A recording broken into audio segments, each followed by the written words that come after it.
كذا حد قبل كده سألني على السكين كير روتين بتاعي او الروتين بتاع العناية بالبشرة بتاعي، فده اللي انا هوريه لكم النهاردة.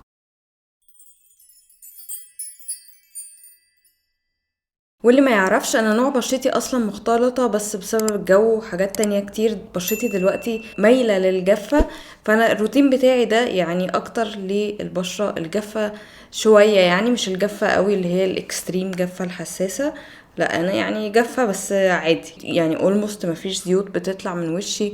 في تقشير على وشي في مناطق كتير، زي مثلا حوالين مناخيري، تحت عيني، هنا في نص وشي. فالروتين ده هيبقى للناس اللي بشرتها شبه بشرتي شوية. وفي حاجات اكشلي معظم الحاجات اللي انا بستخدمها تنفع مع معظم انواع البشرة على ما اظن. وبسبب ان بشرتي جافة مش بغسل وشي كل يوم بالغسول، ممكن اغسله بالغسول مثلا مرة في الاسبوع، لان الغسول واي انواع صابون عامة بتنشف اصلا الوش. فانا بشرتي من كتر ما هي مش مستحملة، فمعظم الايام بغسلها بالمية بس. طبعا لو في ميك اب بستخدم مايسيلر ووتر او الاوت كلينزنج بالم، اللي هو الميك اب ريموفر ده، اللي هو بيبقى زي اويل كلينزر كده او بالم كلينزر، ده عشان يسيح الميك اب. غير كده بستخدم ميه بس على وشي. بعد ما بغسل وشي بستخدم المنتج ده، اسمه اولا هنريكسن بارير بوستر اورنج فيرمنت اسنس. وده طبعا عبارة عن هو زي اسنس كده، فيه فيتامين سي وفيه حاجات كتير بتساعد على ترطيب البشرة، وبتساعد على ان البشرة تدافع عن نفسها من المؤثرات البيئة او التلوث او اي حاجة ممكن تضر البشرة.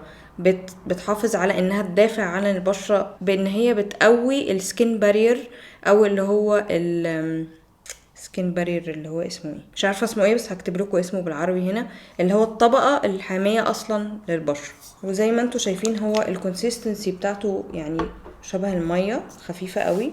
فبقوم دلقه شويه كده منها على ايدي، وابتدي اوزعها يعني بصوابعي كده، ببتدي بقى ان انا اوزعها على وشي. وهي ريحتها برتقان وحلوه قوي.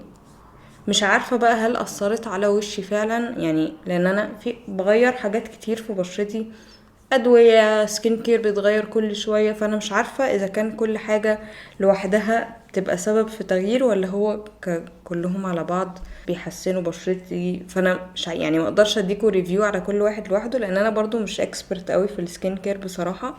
يعني عندي معلومات، بس يعني مش احسن واحده تلجأوا لها في السكين كير يعني. بس هو احساسه خفيف قوي على البشره، تقريبا زي الميه، وبيتشرب بسرعه جدا. وبعد كده من نفس اللاين بتاع الاسنس ده، الاولى هنريكسن بنانا برايت اي كريم اي بلس، بنانا برايت بلس اي كريم، لان كان في واحد تاني وغيروا الفورمولا بتاعته وبقى ده. هو اي كريم عادي جدا، او مش عادي، هو اكشلي حلو قوي.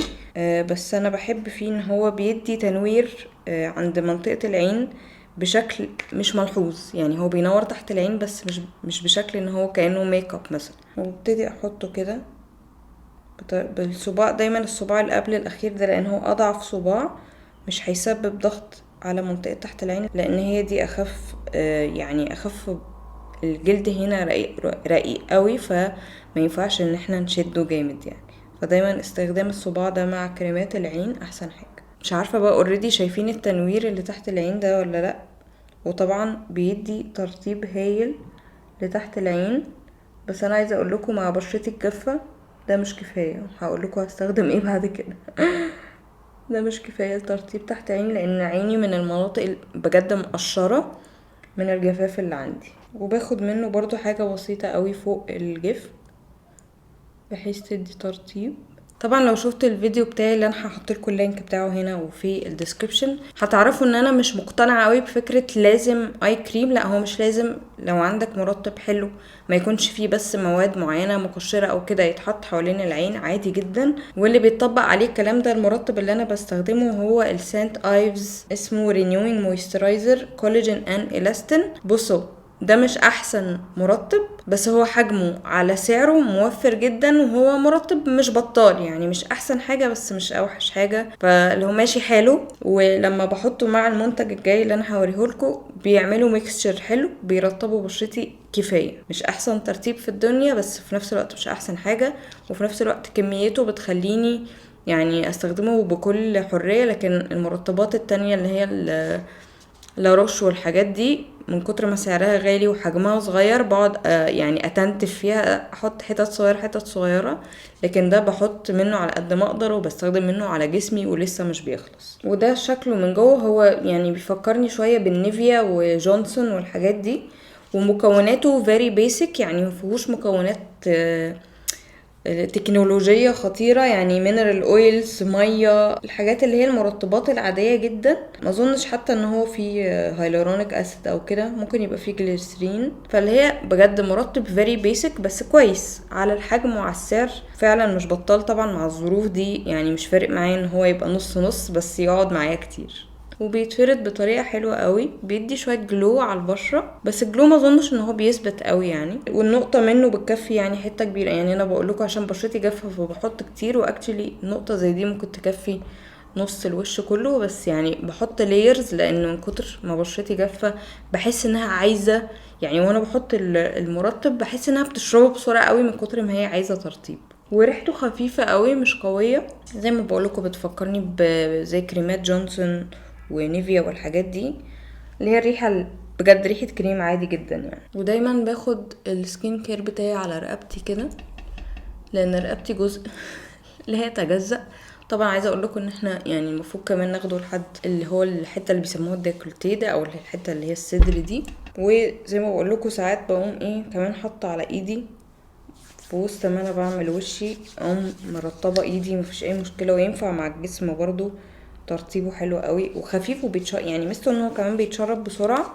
فالناس اللي ما بتحبش ترطب ايديها مثلا او جسمها او كده بسبب ان الحاجه بتفضل ملزقه فتره، لا ده بجد في ظرف دقايق دقيقتين 3 هتلاقوه ولا كأنكم حاطين حاجه، بس بيسيب بقى الترطيب يعني. والمنتج بقى اللي انقذ لي بشرتي في الفتره بتاعه الجفاف البشعه اللي انا بقولكوا عليها دي، هو الويشفول جيت ايفن روز اويل ده. طبعا الميني سايز ده، يعني التايني سايز مش ميني كمان، بتاع ويشفول دي براند بتاعت هودا بيوتي، بس ده زي السكين كير لاين للي مش عارف. دول 10 ملي، انا عايزه اقول لكم ال10 ملي دول جبتهم من شهرين مثلا او 3 ب600 جنيه. فمش متخيله الفول سايز هيبقى بكام، لان الفول سايز اي ثينك 30 او 35 ملي، يعني 3 من ده. فمش متخيله هيبقى سعره عامل ازاي، بس بجد هو لحد دلوقتي انا مش عارفه وصلت لحد فين، I think يعني الربع الاخير. بجد انقذ بشرتي في فترة الجفاف دي.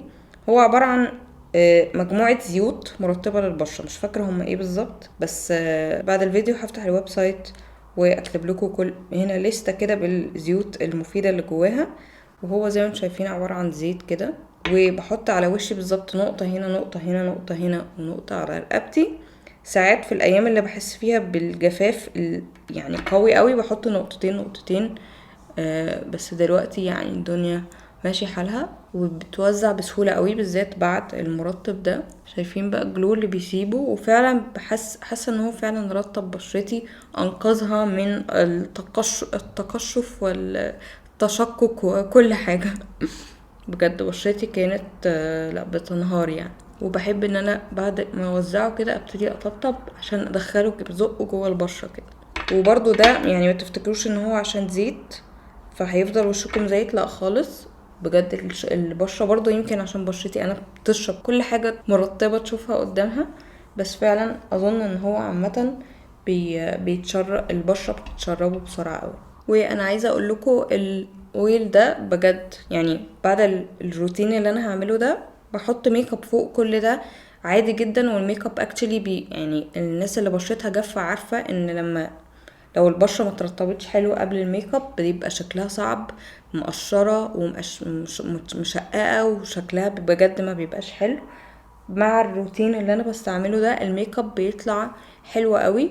واستنوا الفيديو الجاي عشان انا هعمل لوك بعد الفيديو ده، هعمل لوك حلو قوي، بس هنزله بعد الفيديو ده، فاستنوه عشان حتى تشوفوا الميك اب شكله ايه بعد الروتين اللي انا بعمله ده. لما بقى بيتبقى على ايدي شويه زيت بجد خفيف قوي، بقوم موزعاه على ايدي كده ومخليه خفيف عشان مش عايزه بقى برضو ان الزيت يبقى تقيل. واقوم بصوابعي كده اقوم مطبطبه تحت عيني، زيادة ترطيب على الجفاف اللي تحت عيني. بجد بيفرق معايا جدا جدا في شكل الميك اب. مش تخيلين يا جماعة لما كان تحت عيني مقشر او لو مرطبتش هو مقشر، بس لو مرطبتش بجد بيبان شكله عامل ازاي. مهما شرحت لكم غالبا مش هتتخيلوا. بواقي الزيت اللي على ايدي من باقي اللي انا حطيته على وشي بقوم موزعاه كده تحت عيني. انا اكشلي بحس بفرق ان يعني خلاص ببقى بحط الميك اب والكونسيلر وانا مطمنه ان هو مش هيبقى شكله مقشر خالص. والخطوه اللي بعد كده هي السان سكرين. بس قبل ما احط السان سكرين عشان ده اويلي شويه فبديله بجد 3 دقايق بالكتير عشان احط السان سكرين براحتي من غير ما احرك الاويل على وشي تحتيه، يعني بحيث ان بشرتي تلحق تتشرب شويه الاويل، وبعديها بقوم حاطه السان سكرين براحتي. ومش عارفه انا جبت سيره السان سكرين ده في اي فيديو على اليوتيوب ولا لا، ولا على الانستجرام، انا مش فاكره. بس ده احلى سان سكرين جربته في حياتي بجد يا جماعه. اي حد ما جربش السكين كير الكوري، انا ما جربتش على فكره في الكوري الا السان سكرين بس، وده خلاني اصلا عايزه ابتدي اجرب السكين كير الكوري بس بسبب السان سكرين ده. يعني غير لي فكرتي. انا كنت فاكره الحاجات اللي بشوفها على اليوتيوب بتاعه الكوريين او السكين كير الكوريين، مش عارف ميك اب والكوريين سكين كير، فاكراها حاجات يعني شكلها حلو بس في الفيديوهات. بس اكشلي لما جربت السان سكرين ده يعني خلاص انا اشتريت. فالسان سكرين اللي انا بتكلم عليه هو من براند كوري اسمها بيوتي اوف جوسن. جوسون معرفش بتنطق ازاي، يا جوسون يا جوسن الله اعلم. السان سكرين ده اسمه ريليف سان رايس بلس بروبايوتكس SPF 50 بلس، يعني كمان اعلى من 50، PA بلس بلس بلس، يعني ده من الاخر اعلى بروتكشن خالص. ده شكل العلبة بتاعته. دي تاني علبة اجيبها. خليني اوريكم الاولانية شكلها ايه عشان تعرفوا انا بعمل فيه ايه علشان اخلصه وما سيبش فيه ولا نقطة. ده شكل الانبوبة الاولانية، هي مقطوعة طبعا من هنا عشان فتحته. بجد يا جماعة مفيش ولا نقطة متبقية، شايفين؟ يعني لحسته الاخر لحد اخر لحظة انا بستخدمه. وده ميزته بقى ان هو غير ان هو اعلى بروتكشن، جواه البروبايوتكس دي حاجات معرفش بتعمل ايه في البشرة بس سكين كير، جواه سكين كير بنفيتس غالبا انتي اوكسيدنت، يعني حاجة انتي ايجينج انتي اوكسيدنت. ده بقى غير ان هو زي ما بقولكم اعلى بروتكشن سكين كير بنفيتس، خفيف جدا على البشرة، ما بيعملش اي ابيض خالص، ما بيسيبش اي ابيض. شكله بجد زي المرطب، وبيتشرب برضو بسهولة جدا، وناعم جدا على يعني ساعات لما كان بشرتي ما كانتش جافة قوي كنت بحطه هو لوحده وما كنتش بحط مرطب. بجد هو بحس ان هو كافي ان هو يرطب لي بشرتي، بيدمج بجد بسهولة جدا. اللي ما بيحطوش سان سكرين على شفايفهم، الشفايف برضو دي سكين او بشرة او جلد يعني، فبيتأثر بالشمس، وانتوا تحطوا كده حطوا سان سكرين على شفايفكم، وبيسيب جلو جميل قوي على البشرة. مش عارفة شايفينه بقى ولا لا. ومش غالي يعني، دي انا جايباها من على شوب تريف، هحطلكوا اللينك بتاعهم. هما ويب سايت وصفحة على الانستجرام ب 495. فطبعا مقارنة بالحاجات اللي في الصيدلية دلوقتي ما يعتبرش غالي، لان الحاجات التانية غالية جدا. وده احلى يعني، حتى لو ده اغلى اصلا ده مستاهل كل جنيه دافع فيه، لانه فعلا حلو. وبعدين النقطة فيه بتتوزع حلوة قوي. ساعات بحس السان سكرينز اللي عندنا في مصر او يعني في منهم بيفرولوا، في منهم مش بيتوزعوا بسهولة، في منهم بيسيبوا ابيض. فبجد ده بقى ما بيعملش اي مشكلة عندك في السان سكرين ده، ما فيهوش المشكله دي. برضو طبعا سان سكرين على الرقبه، وبرضو بقوم جايبه نقطه صغيره قوي كده واحطها بين صباعيني. ده برضو للناس اللي بتخاف تحط سان سكرين حوالين عينيها، ما بيحرقش بربع جنيه خالص، ما بحسش بيه اصلا، كاني بحط مرطب زياده. السكين اللي حوالين العين رقيق قوي، فطبعا بيتأثر بالشمس. الشمس يا جماعة هي سبب التجاعيد، سبب كل حاجة مش حلوة في بشرتك، فلازم نحميها. ودايما بحب احط سان سكرين برضو على ظهر ايدي، علشان لو انا سايقة او كده دايما الشمس بتبقى جاية على ايدي. ومعرفش انتوا يعني لو عندكم حد كبير في العيلة بتشوفوا دايما من الحاجات اللي بتعجز بسرعة هي ظهر الايد. فبجد سحر سان سكرين على ايدك، مش هيكلفك حاجة، نقطة هنا ونقطة هنا، مش هتلاقي يعني ان شاء الله يعني مش هتلاقي المنظر بتاع التجاعيد والبقع الغامقة وكده اللي على ظهر ايدك، يعني نتمنى يعني. وبعدين الواحد بيعملها احترازي. وبالمناسبة مهمة قوي كمان سان سكرين على ظهر الايد لو انتوا بتعملوا اكريليك او جيل نيلز او كده، علشان اللمبة بتاعه اللي هي البنفسجية دي هي اشعة برضو جامدة، بتسبب برضو ايدجنج لظهر الايد. فمهم قوي ان احنا نحط سان سكرين قبل ما نروح للنيل صالون يعني، ونعمل حاجات على ضوافرنا بس كده. واخر خطوه في السكين كير بتاعي هو فازلين على شفايفي. يا جماعه لو حد لقى حاجه بترطب الشفايف في مصر حلوه فعلا، غير بيز لاين وكل الحاجات دي، انا جربت كلهم مفيش حاجه عجباني. انا عايزه حاجه ترطب بجد وفي نفس الوقت تدي لمعه.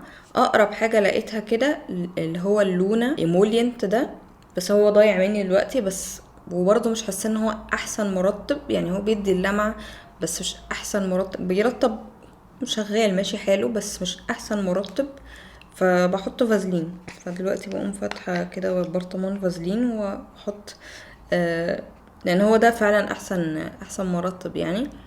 بالذات لو انا بستخدم المويسترايزر بتاعي كده وحطيت لير خفيفه، ده بقى بيحافظ على الترطيب اللي انا حطيته بالمرطب. انا مش عارفه بقى هتشوفوا الفرق في الجلو اللي في البشره ولا لا، بس هحط لكم صوره بيفور اند افتر هنا علشان يبان الفرق. اتمنى، انا شايفه ان هو في فرق، بس يمكن لما احط الفيديوهين جنب بعض ما يبقاش في فرق، بس على الاقل ادى جلو للبشره، ده حياه كده. وانا احساسي ببشرتي ما عادتش الاول. الناس اللي عندها بشره جافه عارفه بيبقوا حاسين انها مشدوده، حد ماسكها كده مشدوده، كل حركه بتوجع، كل حركه بتحسوا انها بتقشر الجلد. بجد يا جماعه انا دلوقتي مش حاسه خالص بالاحساس ده. وزي ما انتم شايفين بقولكم الجلو ده هايل وبيقعد بقى على البشره فتره كبيره. وزي ما قلت لكم استنوا الفيديو الجاي عشان فوق السكين كير ده هعمل ميك اب لوك، فعشان تشوفوا شكل الميك اب لوك فوق السكين كير اللي انا عاملاه هيبقى شكله ايه. اتمنى يكون الفيديو عجبكم. لو عجبكم متنسوش تعملوا لايك وكمان تعملوا سبسكرايب وتشغلوا النوتيفيكيشن بell عشان يجيلكم نوتيفيكيشن كل ما انزل فيديو جديد. Thank you so much for watching and I'll see you in my next video.